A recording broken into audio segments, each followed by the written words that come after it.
Radhe Radhe everyone. अभी एक session चल रहा है और कुछ इम्पोर्टेंट मैं आपके साथ शेयर करना चाहती हूँ। That's why recording this. अगर आम तौर पर एक रिलेशनशिप की बात करें तो डिपेंड करता है उस रिश्ते में कौन है। एक मेल है, एक फीमेल है। आमतौर पर हम जितना काम अपने चैनल पे कर रहे हैं वो मोटे तौर पर डेडिकेटेड है फीमेल्स के लिए, जो कि समय के साथ उभर कर आया है। शुरुआत से तो ऐसा नहीं था, सबके लिए ही था, लेकिन अब थोड़ा स्पेशलाइजेशन हो रहा है टुवर्ड फीमेल्स। तो मैं आप लोगों को ना एक छोटी-सी जानकारी देना चाहती हूँ। एक अच्छी शादी क्या होती है? या एक अच्छा रिलेशनशिप क्या होता है? हमारी सोसाइटी में शुरुआत से ही फ्रॉम द स्टार्टिंग जो फीमेल्स होती है ना, महिलाएँ होती हैं, वो होती हैं भावुक, इमोशनल। तो वो अपनी वर्थ को, अपनी सेल्फ रिस्पेक्ट को या अपने आप को हमेशा बाहर की सिचुएशंस में, बाहर के लोगों में देखती हैं, उनके व्यवहार में देखती हैं। बचपन में पेरेंट्स की टुवर्ड्स बहुत सेंसिटिव होना, फिर घर के जो मुद्दे हैं, हाउस होल्ड चीज़ें हैं, उनकी तरफ सेंसिटिव होना, एक इमोशनल साइड रखना। जबकि घर में और भाई-बहन भी हैं, वो उतना इंटेंसिटी से उन चीज़ों को नहीं फ़ील कर रहे हैं। इमोशनल लेबर नहीं कर रहे हैं, इमोशनली लेबर करना, ठीक है? फिर कॉलेज में भी, रिलेशनशिप में भी, मतलब आपके किरदार से ज़्यादा आपकी भावनाओं ने आपके लिए रोल प्ले किया है। आपका किरदार कहीं न कहीं पीछे रह जाता है, आपकी पर्सनैलिटी, आपकी रियल लाइफ़ के चैलेंजेज़ और आपके इमोशंस आपको ओवरपावर कर लेते हैं। आप हर इमोशन पे एक्ट कर रहे हो। आप अपनी हर इमोशन के ऊपर एक्ट नहीं कर सकते। इमोशन सुनामी की तरह आएँगे, चले जाएँगे, आपको भी साथ में बहा कर लेकर जाते हैं। लेकिन इससे होता क्या है ना, बार-बार आप डिसरप्ट होते हो, बार-बार। तो अगर मैं महिलाओं की बात करूँ ना, लड़कियों की बात करूँ, तो पहली बात तो हमारे यहाँ पे तो लड़कियों के जन्म को ही सेलिब्रेट नहीं करते। तो जब लड़की बड़ी हो रही होती है ना, तो बहुत ही सबकॉन्शियस लेवल पर, बहुत ही महीन तरीके से उसके मन में डाल दिया जाता है, you are not that desired. You was not wanted, you were not wanted, तुम्हारी तो चाहत ही नहीं थी। पर ठीक है, कोई बात नहीं, तुम आ गई, तुम परिवार का हिस्सा हो। अब वो लड़की ना अपने आप को ऐसे ही पर्सीव करेगी कि अरे! मेरा कितना ध्यान रखा जा रहा है, मैं तो लड़की हूँ, फिर भी मेरे मम्मी-पापा मेरी कितनी टेक केयर करते हैं, मुझे रिसोर्सेज़ अवेलेबल कराते हैं, मुझे पढ़ा रहे हैं, मेरे ऊपर पैसा लगा रहे हैं। तो वो कुछ ज़्यादा ही थिंकिंग मोड में चली जाती है, ज़रूरत से ज़्यादा ग्रैटिट्यूड में रहती है। वो ग्रैटिट्यूड उसकी सेल्फ वर्थ से नहीं आ रहा, उसके डर से आ रहा है कि अरे, अरे! देखो मैं तो लड़की हूँ, फिर भी मेरे घरवाले इतना कर रहे हैं। हमारी पूरी स्कूलिंग में, हमारे पूरे कॉलेज में, हमारी सोसाइटी में, हमारे सिनेमा में, हमेशा यही दिखाया जाता है कि कोई लड़का आएगा, कोई रिलेशनशिप आएगा और वो आपको सेव कर लेगा। तुम्हारी इज़्ज़त तुम्हारे ससुराल में तुम्हारे पति के द्वारा ही होगी। और होता भी है वास्तविकता में कई हद तक कि जिनको बाय चांस अच्छे पति मिल जाते हैं, उनके ससुराल में काफ़ी पूछताछ रहती है, काफ़ी वैल्यू रहती है। लेकिन पता है क्या है, भीतरी अकेलापन कभी पीछा नहीं छोड़ता। क्योंकि आप जिस भी चीज़ के ऊपर कॉन्फिडेंट फ़ील कर रहे हो, वो तो है तो आपके बाहर की ही चीज़ ना, आपका पति है, आपका बॉयफ्रेंड है या इवन आपकी नौकरी भी है, आपसे बाहर की चीज़ है। आप अपनी वजह से, अपने अस्तित्व की वजह से, अपने एक्जिस्टेंस की वजह से कुछ अच्छा फ़ील नहीं कर रही हैं। तो एक रिलेशनशिप में जो एक फीमेल है ना, वो मोटे तौर पर अपने आप को पेरिफेरी पे रखती है। एक सर्कल है, सर्कल में एक सेंटर होता है। तो लड़की शुरुआत से ही अपने आप को कहाँ रखती है? पेरिफेरी पे, ठीक है? सेंटर पे रखेगी परिवार को, परिवार के फाइनेंसेस को, मम्मी की हेल्थ को, ससुराल वाले की बातों को, पति की हरकतों को, अपने हस्बैंड को सेंटर पे रखेगी। उसकी अपनी कोई सोशल लाइफ नहीं होगी, अपने ऊपर खर्चा भी करना होता है। आप माइक ऑफ करें अपनी तरफ से। हाँ, हाँ, हाँ, जी, हाँ। तो वो क्या करेगी ना, अपने ऊपर कोई खर्चा नहीं करेगी, अपनी कोई उसकी इच्छाएँ उसने जन्म जब से उसने जन्म लिया है, उसने सोचा ही नहीं कि मेरी कोई हॉबीज़ होनी चाहिए, कोई आदत होनी चाहिए। क्योंकि देखिए, जब भी आप अपनी हॉबीज़ को परस्यू करेंगी, पैसा लगेगा। आप ड्राइंग करेंगी, उसके लिए कलर चाहिए। मूवी देखोगी उसके लिए पैसा चाहिए, बाहर खाने के लिए जाना है वहाँ पे पैसा चाहिए। हाँ, कुछ ऐसी भी चीज़ें हैं जहाँ पर मान लीजिए इवनिंग वॉक है, मॉर्निंग वॉक है, योगा, मेडिटेशन है, वहाँ पे नहीं लग रहा। लेकिन मोटे तौर पर कहीं न कहीं लग रहा होता है। वो पैसा क्या है? पैसा एक इंडिकेटर है कि आपकी कितनी वैल्यू है, आप अपने ऊपर अच्छे से पैसा खर्च कर पा रही हैं, मतलब आप अपनी वैल्यू मानती हैं। आप अपने ऊपर पैसा नहीं खर्च कर पा रही, मतलब आप अपने आप को वैल्यूएबल नहीं मानती हैं। तो महिलाएँ आम तौर पर भारतीय समाज में तो पूरा दस्तूर है कि वो अपने आप को रखेंगी पेरिफेरी पे। सेंटर पे तो परिवार रहेगा, पति रहेगा, बच्चे रहेंगे, अपने अलावा सब रहेगा। जो आदमी है उसके जन्म को सेलिब्रेट किया गया। जब उसका जन्म हुआ तो थाली बजाई गई, छोरा हुआ है, लड़का हुआ है। फिर उसकी छठी के गीत गाते हैं, फिर उसका चढ़-बढ़ के पी लिया आता है, हमारे हरियाणा में तो, ठीक है? फिर वो जब 6-7 साल का होता है, तो वो बाहर दोस्त बनाने लग जाता है, फिर वो दोस्तों के साथ खेलता है, फिर वो स्कूल में खेलता है। उसकी अपनी एक लाइफ़ हो जाती है, घरवाले भी एक पॉइंट के बाद इंटरफेयर नहीं करते। वो हमेशा ना अपने आप को अपनी लाइफ के सेंटर में फ़ील करता है। मेरा क्रिकेट, मेरा जिम, मेरा मैच आया हुआ है, मुझे बाहर दोस्तों के साथ जाना है। वो हमेशा अपने आप को सेंटर पे रखता हुआ आया। मैं ये नहीं कह रही उसमें उसकी गलती है, वो सेल्फिश है। उसका लाइफ़स्टाइल ऐसा रहा, उसकी जीवन शैली ऐसी रही। हमको ऐसे ट्रेन किया गया कि हमको दूसरों को सर्व करना है, कि ससुराल जाके उनकी सेवा करनी है, वरना उनके घरवाले हमको क्या बोलेंगे, कि कैसी छोरी है, तुमने क्या सिखा के भेजा है उसको। और लड़का है, उसको वो तो खुले सांड की तरह रहा हमेशा, ठीक है? तो उसको पता है कि मैं कामयाब हो गया तो ठीक है, वरना घर की प्रॉपर्टी है, घर का पैसा है। वो अपनी सेल्फ वर्थ नहीं ढूँढ रहा। लड़कियाँ परेशान रहती हैं, मैंने कुछ नहीं किया तो मेरा क्या होगा? मैंने कुछ नहीं किया तो क्या होगा? लेकिन आम तौर पर मैं ये नहीं बोलूँगी हर लड़का ऐसे फ़ील करता है, लेकिन मोटे तौर पर जो लड़की हैं, चाहे वो ग्रामीण समाज से हों या मोटे तौर पर जिन जिन लड़कों के घर का कोई बिज़नेस है, कोई प्रॉपर्टी, कोई ब्योत है, वो थोड़े से रिलैक्स तो रहते हैं तुलनात्मक रूप से कंपैरेटिवली। ये तो नहीं बोलूँगी बिल्कुल ही एब्सोल्यूट उनको कोई चिंता ही नहीं है, लेकिन तुलनात्मक रूप से रहते हैं। तो एक एक लड़की जो दूसरों को सेंटर बनाना चाहती है और हमेशा से उसने बनाया, उसको ट्रेनिंग मिली है और एक लड़का जो हमेशा से खुद अपनी लाइफ़ का सेंटर रहा है।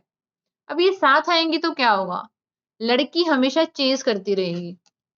उसकी अटेंशन, उसका वैलिडेशन और ये लड़की सबकॉन्शियस लेवल पे इसको ये विश्वास है कि मेरी इमोशनल स्टेबिलिटी और मेरे इमोशनल वेल-बीइंग के लिए मेरा पति या मेरा बॉयफ्रेंड ज़िम्मेदार है।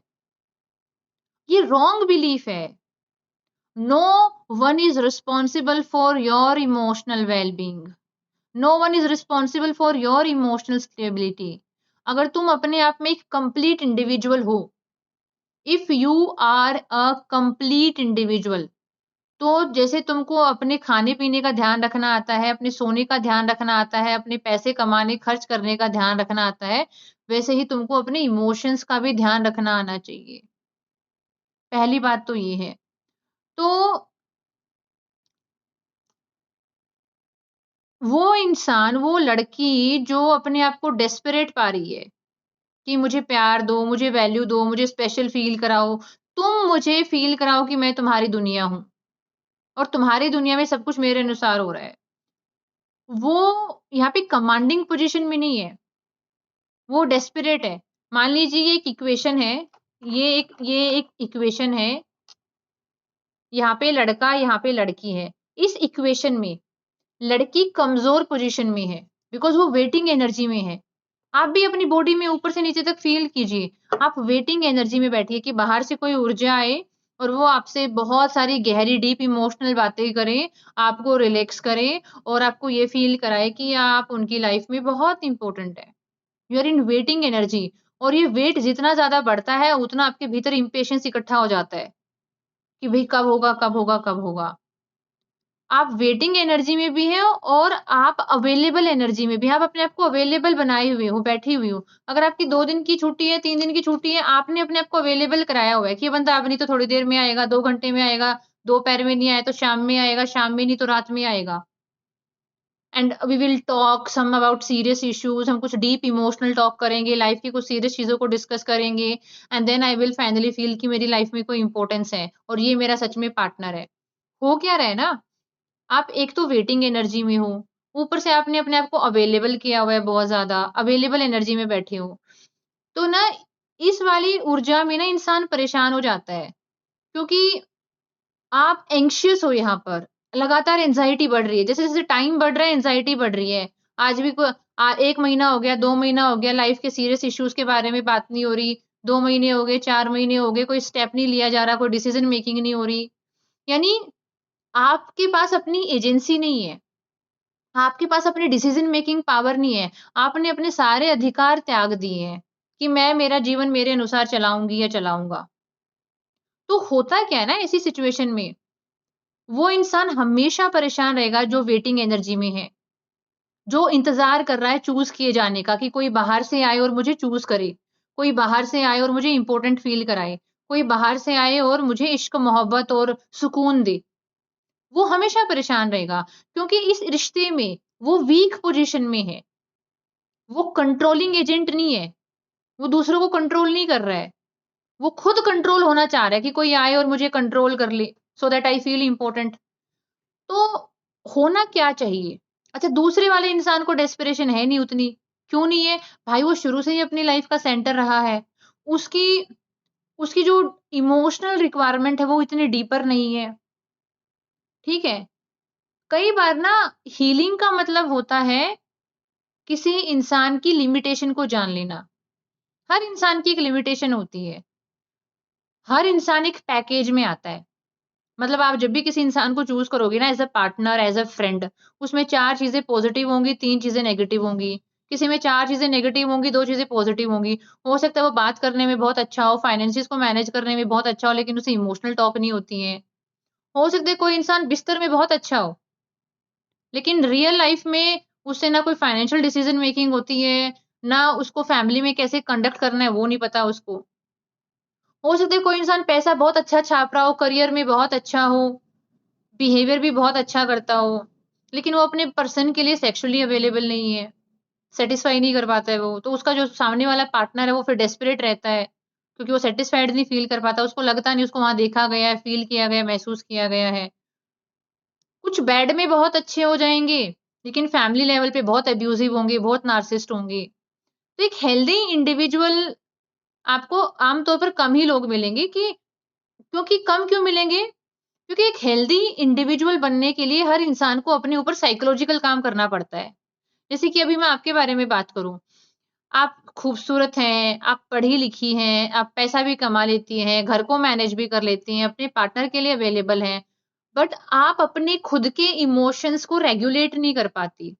You are driven by your own emotions. आप चाहती हैं कोई आए और आपके इमोशंस को आपके बिहाफ में मैनेज कर दे, रफ़ा-दफ़ा कर दे और आपका होमवर्क करके दे दे। लेकिन ये आपका अपना साइकोलॉजिकल वर्क है कि आप अपने इमोशंस को देखना सीखें। और जब आप अपनी इमोशन को देख रही हैं, एक इमोशनल इंटेलिजेंस आए आपके भीतर कि भाई मैं जब तक वेट करती रहूँगी ना तो मुझे चुभता रहेगा। मुझे अब सेल्फ सफिशिएंट बनना है।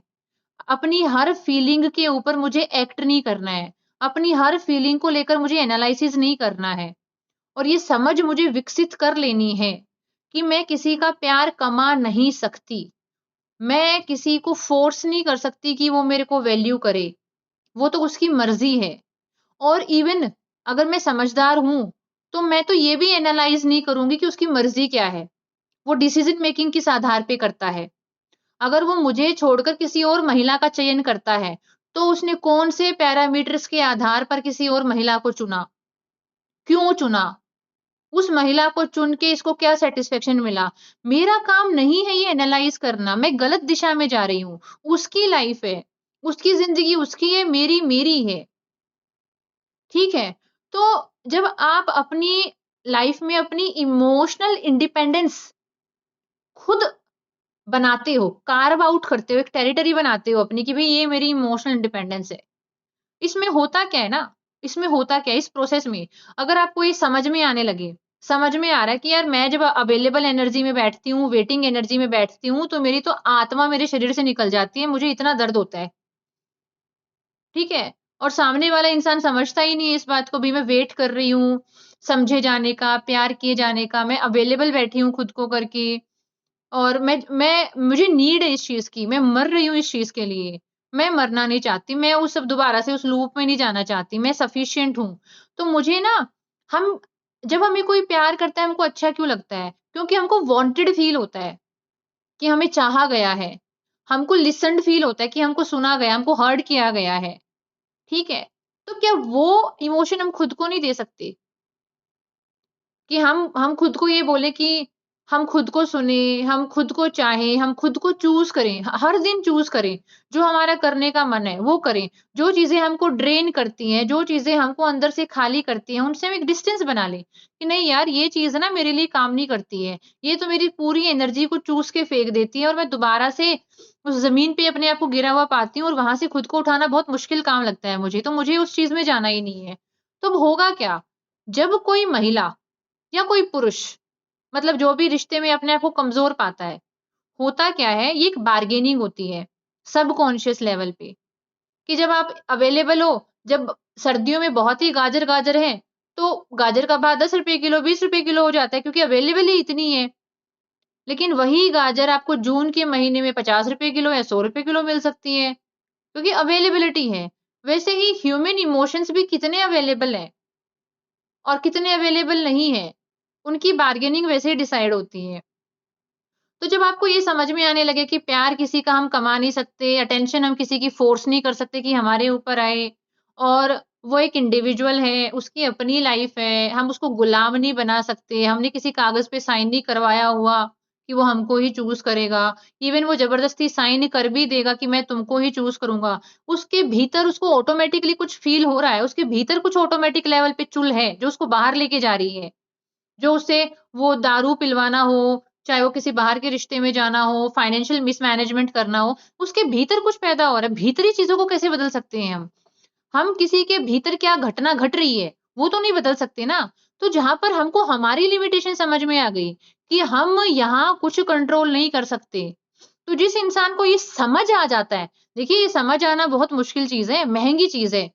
कई बार ये समझ पैदा करने के लिए इंसान को बहुत टफ टाइम से गुज़रना पड़ता है, बहुत रोना पड़ता है, 4 तरीके की सलाह अपने भीतर उतारनी पड़ती है, तब ये समझ आती है। लेकिन जब इंसान को ये समझ आ जाए ना कि भई मैं इसकी रुखाड़ी नहीं कर सकती और मैं बार-बार इन्हीं चीज़ों में जाके अपना दिमाग खराब नहीं कर सकती, क्योंकि इसका अंत नहीं है ना, एक्सपायरी डेट नहीं है।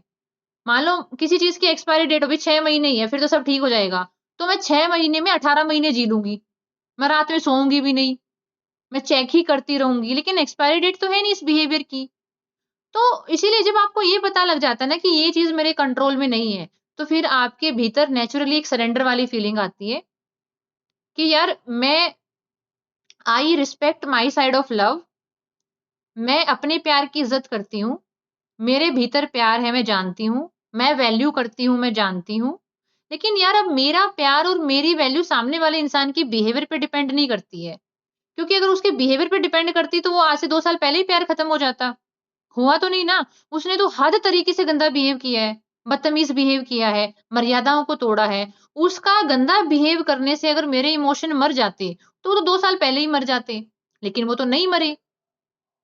इसका मतलब मेरे जो भीतर प्रेम है, वो इसके व्यवहार के ऊपर निर्भर नहीं है। तो अब मैं इसको और निर्भर बनाऊँगी भी नहीं। इसको जैसे जीना है ये जिए। मैं अपनी इमोशनल स्टेबिलिटी की रिस्पॉन्सिबिलिटी खुद लेती हूँ। मुझे इसके व्यवहार से नहीं जानना मैं कितनी इम्पोर्टेंट हूँ। मुझे पता है मैं मेरे लिए इम्पोर्टेंट हूँ, मेरी हेल्थ इम्पोर्टेंट है, मेरे फाइनेंस इम्पोर्टेंट है। यानी इस कहानी में अब आप अपने आप को लेकर आ रही हैं। आप इस कहानी का मुख्य किरदार बन रही हैं। वो महिला जो कभी केंद्र पे नहीं आई, कभी सेंटर पे नहीं आई, हमेशा पेरिफेरी पे बैठी रही। अब वो आराम-आराम से केंद्र की तरफ आ रही है और जैसे-जैसे महिला केंद्र की तरफ आती है, सेंटर की तरफ आती है सर्कल में, उसका सरेंडर बढ़ जाता है। वो यूनिवर्स को बोलती है मैं सरेंडर करती हूँ। मेरे भाग्य में हो तो रहे, नहीं है तो खुद चला जाए, ठीक है? मुझे एफर्ट ही नहीं करने इसको भगाने के लिए, इसको रोकने के लिए। उसका डिटैचमेंट बढ़ जाता है। डिटैचमेंट का मतलब लैक ऑफ लव नहीं होता कि मुझे प्यार नहीं है। डिटैचमेंट का मतलब है मुझे प्यार है, लेकिन जो मेरा प्यार है ना, वो अब तेरे ऊपर डिपेंडेंट नहीं है। मैं तेरी वज़ह से अपने आप को एंग्ज़ायटी में नहीं रखूँगी। तेरी वज़ह से मैं अपने शरीर के साथ गद्दारी नहीं करूँगी कि अपनी बॉडी को एंग्ज़ियस फ़ील करा रही हूँ, मेरा ब्रेन ओवरथिंकिंग कर रहा है, मुझे साँस नहीं आ रही है। भाई मुझे पता है, मेरी इमोशनल रियलिटी ये है कि मैं तेरे को नेचुरली वैल्यू करती हूँ। मैं करती हूँ प्यार, लेकिन वो मेरी स्ट्रेंथ है, वो मेरी विशेषता है, वो मेरी कमज़ोरी नहीं है कि मैं तेरे को वैल्यू करती हूँ, मैं तेरे को प्यार करती हूँ। पता है ये बात कौन कह पाएगी? जो सच में शक्ति का रूप है, जो सच में डिवाइन है, जो फीमेल सच में एक डिवाइन पावर रखती है ना, कि मैं सेल्फ सफिशिएंट हूँ, मैं आत्मनिर्भर हूँ, मैं अपनी अन्नपूर्णा हूँ, अपना खाना खुद बना सकती हूँ, खुद खरीद सकती हूँ। मैं सच में सरस्वती हूँ, मेरे पास ज्ञान है। मैं सच में लक्ष्मी हूँ, मैं अपना घर भी भर सकती हूँ, दूसरों का भी भर सकती हूँ आवश्यकता हो तो। और मैं काली भी हूँ। कि अगर मुझे आवश्यकता पड़े कि मेरी ही भावनाएँ मेरे खिलाफ जा रही हैं, मुझे डिस्टेबलाइज़ कर रही हैं, मेरी कुछ आदतें, मेरा कुछ व्यवहार मुझे अंदर से खोखला बना रहा है, तो मेरे में काली का रूप भी है, उस अपनी साइड को मैं जड़ से मिटा भी सकती हूँ। मैं वो डिस्ट्रक्शन लेकर आ सकती हूँ। अगर मैं क्रिएटर हूँ, अगर मैं सृजन करता हूँ, तो मैं विनाश भी लेकर आ सकती हूँ। तो ये महिला जो अपने आप में इतनी केंद्रित है, जिसने अपने आप को एम्ब्रेस किया है ब्यूटीफुली कि भई मैं किसी की ज़िंदगी में खनक ला सकती हूँ, ये मेरी ख़ास बात है, विशेषता है, कमज़ोरी नहीं है। तो जब महिला अपने आप को केंद्र की तरफ लेकर जाती है, तो उसके भीतर डिटैचमेंट और सरेंडर खुद बढ़ता है। एक अबला, लाचार, बेचारी माइंडसेट वाली औरत कभी सरेंडर नहीं कर सकती। वो कभी डिटैचमेंट लेकर ही नहीं आ सकती। उसको लगेगा हाय! इसने मेरे को छोड़ दिया तो मेरी वैल्यू ही क्या है? क्योंकि वो अपना मान, अपना सम्मान, अपनी वैल्यू हमेशा किसी दूसरे इंसान के बिहेवियर से ही डिसाइड करती है। तो एक महिला शादीशुदा ज़िंदगी में तभी खुश रह सकती है जब वो अपने आप को सेंटर पे रखना सीख जाए। प्यार भी करे, वैल्यू करे, रिस्पेक्ट करे, लेकिन उसके पास इतनी क्षमता है कि भई मुझे खुद को वैल्यू करना है। अब आप बोल रही हो कि आपके पास सैटरडे संडे फ्री था। आप सैटरडे संडे कहीं बाहर जा सकती थी। अपने लिए प्लान कर सकती थी, कोई मूवी प्लान कर सकती थी, कोई शॉपिंग प्लान कर सकती थी। इसके अलावा आपको किसी कॉफ़ी या कैफ़े जाना था, कोई ट्रैवल करना था, वो कर सकती थी। और हो सकता है बचपन में आपके पास हॉबीज़ नहीं थी, लेकिन अभी तो आप लाइफ़ में बहुत कुछ कर रही हैं। आप अगर लगातार 6 महीने से 7 महीने से हीलिंग क्लासेस में हैं, यहाँ से कुछ सीख रही हैं, तो आप अपने माध्यम से लोगों को मैसेज दे सकती हैं। आप अपना एक सोशल मीडिया अकाउंट बना सकती हैं। जहाँ पर आप अपने लेवल पे अपनी चीज़ों को समझा रही हैं, समझाएँगी तो 4 चीज़ें आप खुद समझेंगी और इस चीज़ को कोई मना भी नहीं कर सकता है। हम यहाँ पे कोई अंग प्रदर्शन नहीं कर रहे हैं, हम कोई परिवार का मान-सम्मान हर्ट नहीं कर रहे हैं, हम तो सिर्फ़ अपनी बुद्धि का इस्तेमाल कर रहे हैं और अपनी कुछ बातें कह रहे हैं। तो कोई ढंग से कोई सभ्य परिवार भी होगा, वो भी मना नहीं करेगा कि भई आप क्या कर रही हो सोशल मीडिया पे, क्या ज्ञान दे रही हो, क्या बात बता रही हो। क्योंकि ये बात मैंने सिर्फ़ आपको इसलिए बोली क्योंकि आप पूरे 6-7 महीने से इस फ़ील्ड से कनेक्टेड हैं। तो कुछ ना कुछ तो आप सीख रही हैं, आप पढ़ी-लिखी हैं, आपको बोलना आता है, आपको ड्रेसअप होना आता है, अपनी बातें रखनी आती हैं। छोटे लेवल पे शुरुआत करें, यू नेवर नो आप किन लोगों की ज़िंदगी में जाके एक लाइट बन जाओ। तो एक महिला तो तभी खुश रह सकती है, जो अपने आप को सेंटर में रखना सीख जाएगी। उससे उसका आकर्षण बढ़ता है, अट्रैक्शन बढ़ता है। जब वो खुद को चूज़ करती है, तो वो दूसरे लोगों को सबकॉन्शियसली मैसेज दे रही होती है चूज़ मी। उसकी ऊर्जा लोगों को खींचती है अपनी तरफ। क्योंकि कौन नहीं जाना चाहेगा, जो एक महिला अपने आप में जो बहुत खुश है, उसकी खुशी किसी के ऊपर निर्भर नहीं है। उसने इस बिलीफ को हटा दिया। ये बिलीफ जो उसने 20-25 साल अपने दिमाग में रखा था, कि पति अच्छा फ़ील कराए तो ही मैं खुश रह सकती हूँ। या कोई राजकुमार घोड़े पे बैठ के आए और मुझे मायके से लेकर जाए तभी मेरी ज़िंदगी में कोई वैल्यू है। या मेरी इमोशनल स्टेबिलिटी मेरी इमोशनल वेल-बीइंग मेरे पति की ज़िम्मेदारी है। आज मैं इस बिलीफ को डिलीट करती हूँ, भाई मेरी ज़िम्मेदारी है। जब मेरे लीवर ने मेरी ज़िम्मेदारी ली है, मेरी किडनी ने मेरी ज़िम्मेदारी ली है, मेरे हार्ट ने मेरी ज़िम्मेदारी ली है, मेरे दिमाग ने मेरी ज़िम्मेदारी ली है, तो यार मेरी इमोशनल रिस्पॉन्सिबिलिटी भी तो मेरी ही ज़िम्मेदारी है। क्यों निर्भर होना है किसी के ऊपर? क्योंकि जब भी आप निर्भर हो जाओगे, आप अपनी खूबसूरती खो दोगे। ठीक है? अब ये तो मैंने बोला लड़की की साइड की कहानी। एक मेल पार्टनर को क्या करना चाहिए? एक मेल पार्टनर हमेशा से अपने आप को सेंटर में रखता हुआ ही आया है। अब जब उसको ये पता है कि वो शादी कर रहा है या किसी रिलेशनशिप में जा रहा है, तो ईश्वर की दया होनी चाहिए उसके ऊपर, चाहे स्कूलिंग से हो, कॉलेज से हो, आस-पास की दुनिया से हो या उसको खुद से हो, कि भाई अब तुझे अपने आप को थोड़ा-सा डिसेंट्रलाइज़ करना है।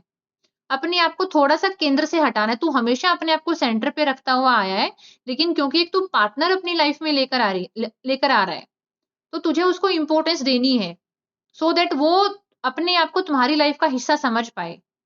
तो एक मेल काउंटर पार्ट की तरफ से क्या एप्रिशिएट किया जाता है कि वो अपने आप को थोड़ा-सा डिसेंटर कर ले। महिला अपने आप को सेंट्रलाइज़ करे और मेल अपने आप को डिसेंट्रलाइज़ करे थोड़ा-सा। तो फिर इन लोगों की ट्यूनिंग बढ़िया रहती है। तो इन दोनों ही लोगों को अपना-अपना साइकोलॉजिकल वर्क पूरा करना पड़ेगा। अपनी साइकोलॉजी पे जो काम करना, अपनी पर्सनैलिटी पे काम करना, तभी ये शादी अच्छे से चल सकती है। तो आप देखना, जब भी आपको मौका मिले बाहर के लोगों की शादियों को जब आप एनालाइज़ करोगे, वो शादियाँ आपको ज़्यादा खुश मिलेगी जहाँ पे महिलाएँ सेल्फिश हैं। जहाँ पे महिला अपने बारे में ज़्यादा सोच रही है, मेरे कपड़े, मेरे जूते, मेरे लत्ते। मान लो उसको किसी ने सिखाया नहीं, उसका नेचुरली ऐसा व्यवहार है, वो आपको ज़्यादा खुश मिलेगी। क्योंकि वो बहुत ज़्यादा फ़ोकस ही नहीं है, बाहर देख ही नहीं रही है, मुझे कौन वैल्यू दे रहा है, कौन नहीं दे रहा। वो खुद को इतनी वैल्यू दे रही है। और अपने एक्शन के माध्यम से वो आस-पास के लोगों के लिए पैरामीटर सेट कर रही है दैट आप लोग मेरे को वैल्यू दो। तो उसका हस्बैंड, उसके इन-लॉज़, उसके आस-पास के लोग आपको दिखेंगे कि वो कुछ बहुत ज़्यादा अच्छा करती भी नहीं है, फिर भी उसको इम्पोर्टेंस मिल रही है। क्योंकि वो अपने एक्शन के माध्यम से ये स्टैंडर्ड सेट कर रही है। Just imagine a new couple shopping के लिए जा रहे हैं। हस्बैंड ने उसको क्रेडिट कार्ड दिया, डेबिट कार्ड दिया कि जा तू शॉपिंग कर ले। वो बंदी कोई 5,000 की ड्रेस खरीद रही है, कोई 20,000 की खरीद रही है, कोई 25,000 का पर्स खरीद रही है। उसने 1 लाख का बिल बिठवा दिया उस बंदे का। बंदा कुछ बोल नहीं सकता, शादी हुई है यार, पहली बार शॉपिंग पे आए हैं, कोई बात नहीं, अफ़ोर्ड कर सकते हैं। 1 महीने की सैलरी चली गई, ज़्यादा से ज़्यादा ये कंसिडर कर लेंगे, लेकिन वाइफ है यार, नहीं बोल सकते। लेकिन पता है उस बंदी ने ये 1 लाख की शॉपिंग करके एक सबकॉन्शियस लेवल पे उस बंदे के लिए एक स्टैंडर्ड डिसाइड कर दिया है, कि कल को बर्थडे होगा, एनिवर्सरी होगा तो उसको ₹500 का सूट नहीं दे सकता वो। उसको सेलेक्ट करके उसके लिए 1000, 2000, 10,000 की साड़ी ही देनी पड़ेगी। क्योंकि उस बंदी ने अपने एक्शन के माध्यम से एक बेंचमार्क सेट कर दिया है। तो अब होगा क्या? मान लीजिए एक इक्वेशन है जो बहुत खराब हुई पड़ी है, कि बंदा अपने आप को सेंटर पे रखता है, महिला रोती-धोती रहती है।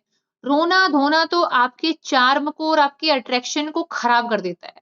ये भी हमने टीवी सीरियल से सीख लिया, मूवी से सीख लिया, अपनी मम्मियों को रोते हुए देख के सीख लिया। यार हमारी मम्मियाँ अबला नारी थी, मान लिया। वो पढ़ी-लिखी ना थी, उनके पास एक्सपोज़र ना था। उस टाइम पे सोसाइटी ज़्यादा कंस्ट्रेंड थी, ज़्यादा रिस्ट्रिक्टेड थी, ज़्यादा जज करती थी। बट आज तो चीज़ें बदल गई हैं। तो एक तो रोने-धोने के रोल से बाहर आना है, पहली बात तो, नहीं रोना-धोना है भाई। और दूसरी बात क्या है, जब आप खुद को चूज़ करना शुरू करते हैं, एक रिश्ता है जिसमें आप हमेशा वेटिंग एनर्जी में थी, आप रोती-धोती रहती थी, आप परेशान रहती थी, but now you have awareness कि चाहे ऐसे तो मैं 20 साल रो लूँ, रोने की कोई एक्सपायरी डेट तो है नहीं। आम तौर पर जब सेशंस होते हैं ना, तो महिलाएँ बताती हैं कि सामने वाला बंदा तो मनाता भी नहीं है, रोता हुआ ही छोड़ के चला जाता है कि इसका तो काम है रोने का। क्योंकि आपने इतना यूज़्ड टू कर दिया, आपने अपने आँसुओं को इतना सस्ता कर दिया है बार-बार बहा के, ओवर सप्लाई इतनी कर दी है। Now please come out of this role, इस रोल की कोई एक्सपायरी डेट नहीं है। तो जब एक ऐसा इक्वेशन जिसमें सब खराब हुआ पड़ा है, लेकिन महिला को अवेयरनेस आ गई है कि भई मुझे इससे बाहर आना है, अब मैं ऐसे नहीं रह सकती। जब वो खुद को चूज़ करना शुरू करेगी, उसकी एनर्जी बदलेगी, उसके एक्शन बदलेगा, उसका मूड बदलेगा। वो अपने आप में खुश रहना शुरू करेगी, उसको किसी को दिखाना नहीं है, वो सच में खुश औरत बनना चाहती है, बीइंग अ हैप्पी वुमन कि यार मेरा शरीर ठीक है, मैं पैसे कमा रही हूँ, मैं पढ़ लिख सकती हूँ, मैं घूम फिर सकती हूँ, मेरा काम नहीं है किसी को खुश करना और मुझे अपनी लाइफ में डिसीजन मेकिंग करनी है और कुछ डिसीजन टफ होंगे। For example in your case ये डिसीजन काफ़ी टफ है कि यार मुझे अपना खुद का घर चाहिए and you should fight for that, you should take stand for that कि चाहिए तो चाहिए मतलब अदरवाइज़ मैं जा रही हूँ अपने किसी हॉस्टल में रहने के लिए। मुझे नहीं अच्छा फ़ील होता है।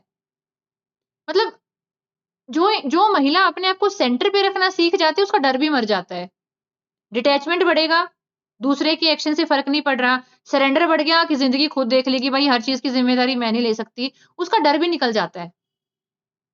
और जिस इंसान के पास ना डर नहीं होता, वो अपनी लाइफ़ में कुछ भी अचीव कर सकता है क्योंकि उसको कुछ कोई चीज़ डरा ही नहीं रही है। हम हम पता है कई बार क्यों एक्शन नहीं ले पाते हैं, हम डर जाते हैं कि यार इसका क्या आउटकम होगा? जब इंसान एक चीज़ और, ये जर्नी कितनी बड़ी है। आप अपने आप को सेंटर पे रखना सीख रही हैं, आराम-आराम से डिटैचमेंट आ रहा है, आराम-आराम से सरेंडर आ रहा है, डर निकल रहा है और आप और खुद से कनेक्ट होती जा रही हैं। आप और हील होती जा रही हैं, खुद से कनेक्ट हो रही हैं। आपको बाहर किसी इंसान से बात करनी है, उससे ज़्यादा क्रेविंग होती है यार मुझे अपने साथ आधा पौना घंटा बैठ के एक इम्पोर्टेंट बात करनी है। आपको वो क्रेविंग हो रही है, आप अपनी लाइफ़ के सबसे इम्पोर्टेंट इंसान बनते जा रहे हो।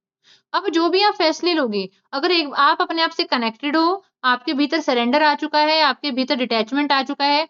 अगर मैं किसी वाइफ़ के केस की बात करूँ, तो उस वाइफ़ को फ़र्क ही नहीं पड़ता, इसको जहाँ जाना है जाए, मुझे फ़र्क नहीं पड़ता भाई।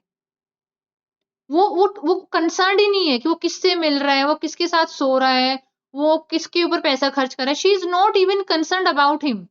वो इतनी है कि यार मैं अपनी लाइफ़ में सेटल्ड हूँ, मुझे आ रहा है मज़ा और जब अगर मुझे ये लग रहा है कि इस रिश्ते में मैं नहीं रह सकती हूँ ना, मुझे लग रहा है कि यार ये रिश्ता मेरे को सर्व नहीं कर रहा है।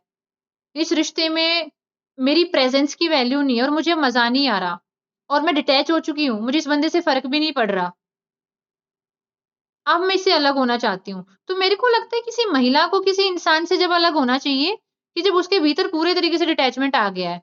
वो आपने सूखे तौर पर कागज़ के ऊपर साइन कर दिया और किसी दूसरी जगह कमरे में बैठ के भू-भू रो रही हो। क्या फ़ायदा हुआ भाई? फिर क्यों लिया था डिवोर्स? जब तुमको अपने आँसू पूछने के लिए 70 तरीके की थेरेपी लग रही है, 4 तरीके के खर्चे लग रहे हैं, तुम्हारी आँखें सूज गई हैं, तुम अपने आप को ज़बरदस्ती समझा रही हो, तुमको क्रेविंग आ रही है फ़ोन करने की। इसका मतलब तुम्हारे भीतर क्लैरिटी नहीं आई है, तुम भीतर से सॉर्टेड ही नहीं हो। तो क्यों लिया तुमने डाइवोर्स? क्यों ड्रामा किया ईगो में आके? तुमने अपने आप को रिलैक्स होने का टाइम क्यों नहीं दिया? तो इसीलिए अगर आपको किसी रिश्ते से बाहर आना भी है, आपको आप देखो ऐसा तो है नहीं कि आज तक आपने अपनी कंसर्न शेयर नहीं करी है और सामने वाला बच्चा नहीं है, दूध पीता बच्चा नहीं है, उसको सब समझ में आ रहा है वो क्या कर रहा है और वो क्यों कर रहा है और वो कितना झूठा एक्सप्लेनेशन दे रहा है, कितना सच्चा एक्सप्लेनेशन दे रहा है। लेकिन अब हमारी क्लैरिटी उसके ऊपर डिपेंड नहीं करती है कि वो हमको क्लैरिटी दे दे। आप जब तक दूसरे इंसान की गुलाम बने रहोगे, जब तक आप अपनी क्लैरिटी के लिए किसी और के ऊपर डिपेंडेंट हो। भई आप देख रहे हो, आप सुन रहे हो, आप समझ रहे हो, आप एक लंबे टाइम से ऑब्ज़र्व कर रहे हो, आपको चीज़ें समझ में आ रही हैं, आपके भीतर क्लैरिटी आ गई है। हमको नहीं चाहिए किसी दूसरे की आर्टिफ़िशियल क्लैरिटी। सामने वाला जो अपने आप को बहुत दिमाग वाला सोच करके चलाने की कोशिश कर रहा है, हम भी अनाज खाते हैं, भाई हम बेवकूफ़ थोड़ी हैं। जस्ट बिकॉज़ हम प्यार करते हैं, हमारा अटैचमेंट है, इसका मतलब ये नहीं है कि हमारे भीतर इंटेलिजेंस नहीं है, हम चीज़ों को समझ नहीं सकते हैं। लेकिन रूपा जी, पहले भीतर हम ग्राउंडेड फ़ील करें, सेटल्ड फ़ील करें, अपने साथ अच्छे से रह पाएँ, अपने आप को अच्छे से ट्रीट कर पाएँ और हमारे भीतर डर प्लांट किए गए हैं सोसाइटी के द्वारा, बॉलीवुड के द्वारा, समाज के द्वारा और आप एक मोटी जनसंख्या देखोगी जो ऐसे ही जी रही है, तो आपको लगेगा अरे सब तो अपने-अपने पार्टनर के साथ रह रहे हैं, मैं तो अकेली कैसे रहूँगी? और आज आपको कैसे पता आप अकेली रहोगी? कैसे पता? आज तो आप उतनी ही आंकलन लगा सकते हो जितनी आज आपकी बुद्धि है। आज जो आप एस्टिमेशन लगाओगे, आज का जो अनुमान होगा, वो आज आपकी बुद्धि का स्तर कितना है, उसी के ऊपर निर्भर करता है ना। और आज आपकी बुद्धि का स्तर किस चीज़ के ऊपर डिपेंड करता है, आपके अनुभव कितने हैं। आपके अनुभव आपके एक्सपोज़र से आते हैं कि आपको कितने अनुभव जीने का मौका मिला है। तो आज आप बैठ के कह ही नहीं सकती कि अगर आज मैं इस रिश्ते से अलग हो जाऊँ, तो मैं पूरी ज़िंदगी अकेली रहूँगी। आप भगवान हैं, आप भविष्य जानती हैं। आपको पता है आपकी ज़िंदगी में 1 साल के बाद क्या होगा? कहाँ लिखा हुआ है कि आप अकेली ही रहेंगी? हू नो? कोई नहीं जानता है। तो इसीलिए जैसे हम वो कहावत बोलते हैं ना कि एक इंसान की कल्पना उसके किरदार से बड़ी नहीं होती। तो जो आप कल्पना भी कर पा रही हो, वो आज के किरदार के हिसाब से कर पा रही हो। जो आज आपका किरदार है, जितना आज आपका कैरेक्टर है, जितनी आज आप अपने पेरिफेरी पे हो। अगर आप सेंटर पे जाओगी तो अलग तरीके से सोचोगी। लेकिन आज आप सेंटर की तरफ नहीं हो। अभी तो आपके भीतर अटैचमेंट है, एंग्ज़ायटी है, एंग्ज़ियस हो, ओवरथिंकिंग कर रहे हो, क्योंकि आप दूसरे इंसान की नज़र में अपनी वैल्यू ढूँढ रहे हो। और जब तक ढूँढते रहोगे, परेशान रहोगे। क्योंकि इस दूसरा इंसान तो हमारे जिस औलाद को हम जनेंगे ना, जिस बच्चे को हम जनेंगे, वो भी हमारे कंट्रोल में नहीं होगा भाई। वो तो जो पति है, बॉयफ्रेंड है, वो तो किसी और का जना है। किसी और ने उसको जन्मा है और पाला है। तो हम किसी को तो इसलिए हमारी शांति हमारे हाथ में कैसे होती है कि हम सरेंडर करते हैं। ठीक है? और एक बात और है, जब आप खुद को चूज़ करना शुरू करते हैं, ये गारंटी है जब आप खुद को चूज़ करेंगी, खुद को सेंटर पर लेकर आएँगी, आपकी एनर्जी में, आपके एक्शन में आप अपने आप को प्रायोरिटी देंगी, तो एट अ सबकॉन्शियस लेवल पे आप आस-पास के सभी लोगों को मैसेज भेज रही हैं कि मेरे को चूज़ करो and people will choose you. They will become छोटा पपी, छोटा पिलूरा around you because you are attractive now, you are not dependent. ऐसे रिश्तेदारों से बदबू आती है ना जो गरीब होते हैं कि अरे फ़ोन कर देंगे तो पैसे माँग लेंगे वो लोग, तो रहने दो उनसे कनेक्शन ही नहीं करते हैं। उनकी निर्भरता, उनकी फाइनेंशियल डिपेंडेंस, उनका अट्रैक्शन खत्म करती है। रिश्तेदार उनसे कनेक्ट करना पसंद नहीं करते हैं। बेसिक ह्यूमन साइकोलॉजी, हम सही गलत की बात नहीं कर रहे। We are talking about human psychology, ठीक है? तो ऐसे ही जब हम इमोशनली बहुत डिपेंडेंट हैं, हमारी लाइफ में हमारा अपना कुछ नहीं है, हमारा कुछ नहीं है तो क्रिएट करना पड़ेगा। ये दुनिया में कैफ़े क्यों बने हुए हैं? दुनिया में थिएटर क्यों बने हुए हैं? दुनिया में घूमने-फिरने की जगह क्यों है? दुनिया में किताबें क्यों हैं? दुनिया में लोग सिसड़ी क्यों जाते हैं? ये दुनिया में अलग-अलग स्पोर्ट्स क्यों हैं? अलग-अलग आर्ट क्यों है? कुछ तो पर्पज़ होगा ना शायद इसीलिए एग्ज़िस्ट करती हैं। वो बात अलग है आज हम देखना नहीं चाहते। उसमें एफ़र्ट लग रहा है, पैटर्न से ऊपर उठना पड़ रहा है। हमारा पैटर्न तो ये है कि हम तो जी घर में रहने वाली दाल, रोटी, चावल खाने वाली बकरी हैं। और उसी को हमने अपनी विशेषता भी मान लिया कि हम तो इतनी सिंपल है जी हम कहीं नहीं जाती। क्यों भाई? तुम जाओ। तुम क्यों अपनी लाइफ़ के एक्सपीरियंसेस को रोक रहे हो किसी की वज़ह से? And believe me when you choose yourself at a subconscious level everyone को आप ये मैसेज दे रही हो that choose me. People are copycat. You give yourself priority, people will give you priority. You love yourself, people will love you. इसका उल्टा करके देख लो, आप लोगों को प्यार करो तो लोग खुद को प्यार करने लगेंगे। कॉपीकैट। आप लोगों को वैल्यू दो, वो खुद को हीरो मान लेंगे, खुद को फन्ने खान मान लेंगे, पता नहीं वो क्या ही है, जैसे कि ज़िंदगी में क्या उखाड़ लिया उन्होंने। तो दैट्स व्हाई जब तक एक इंसान अपने आप को बाहर ढूँढता है, वो खोया हुआ ही रहता है। भई, आप क्रिएटर हो अपनी लाइफ़ के। और उस परमात्मा ने आपको सब दिया है। बुद्धि दी, शरीर दिया, सोचने-समझने की क्षमता दी, भावनाएँ भी दी। तो जब आप हीलिंग जर्नी में होते हो ना, हीलिंग जर्नी में होते हो, तो आपको बहुत सारी फीलिंग्स आती हैं। लेकिन हर फीलिंग के ऊपर एक्ट नहीं करना होता है, पहले उसको ऑब्ज़र्व करना होता है। जैसे कि एक एक बॉलर है, बॉल फेंकता है, तो जो बैट्समैन है ना, वो पहले इवैल्यूएट करता है कि किस स्पीड से आ रही है, किस तरीके से खेलना है। चौका मारना है कि छक्का मारना है कि सिंपली खेलना है, वो इवैल्यूएट करता है, बाद में एक्शन लेता है। ऐसा ही जब हीलिंग जर्नी में होते हैं तो बहुत सारे इमोशन आते हैं। और अगर मान लीजिए आज हम 30 साल के हैं, 25 साल के हैं, 20 साल के हैं, तो भाई हमारे पास पिछले 20-25 साल की ट्रेनिंग है, इमोशनली ओवरलोड लेने की।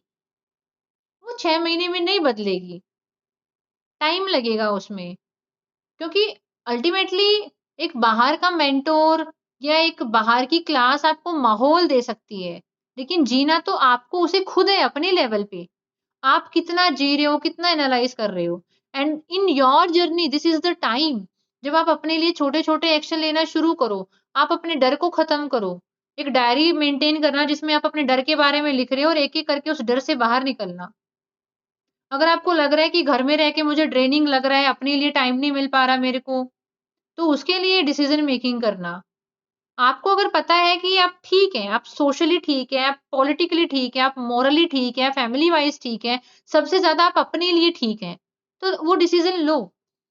जब तक डर से ड्राइव होगी, डर होता रहेगा आपकी लाइफ़ में, तो आप डर से ड्राइव नहीं हो सकते, ठीक है? मैं रिकॉर्डिंग स्टॉप कर रही हूँ क्योंकि अब मैं कुछ पर्सनल चीज़ों पे आना चाहती हूँ।